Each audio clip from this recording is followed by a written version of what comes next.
মনোবীক্ষণ polyclinic, চিকিৎসার জগতে এক দশক। এখন এখানে সব বিষয়ে ডাক্তারবাবু এক ছাদের তলায়। ফোন করুন 7477799515 এই নম্বরে।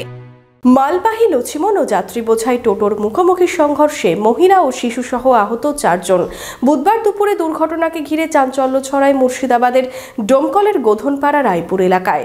আহতদের মধ্যে 2 জনের অবস্থা আশঙ্কাজনক। বহরমপুর শহরেই 4 star deluxe premium hotel with luxury and comfort golden retreat. এখানেই জেলার একমাত্র ডিস্কোথেক, আছে রেস্টুরেন্ট, লাউঞ্জ বার, অত্যাধুনিক gym, spa, swimming pool, club মেম্বারশিপের সুযোগ। বহরমপুর শিল্প তালুকে গোল্ডেন রিট্রিট।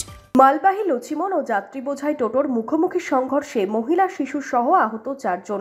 বুধবার দুপুরে মুর্শিদাবাদের ডোমকলের গোধনপাড়ার রায়পুরে দুর্ঘটনাকে ঘিরে চাঞ্চল্য ছড়ায়। ঘটনায় দুমড়ে মুচড়ে যায় টোটোটি। আহত 2 জনের অবস্থা আশঙ্কাজনক। আহতদের মধ্যে 2 জনের বাড়ি ডোমকলে, একজনের বাড়ি নদিয়ার তেহট্টের খাঞ্চিপুর এলাকায়। রানীনগরের কোমলনগরের এক বাসিন্দাও আহত হয়েছেন দুর্ঘটনায়। কিভাবে দুর্ঘটনা ঘটল, গাফিলতি কার, রেষারেষি নাকি যান্ত্রিক গোলযোগ, দুর্ঘটনার কারণ নিয়ে রয়েছে ধোঁয়াশা।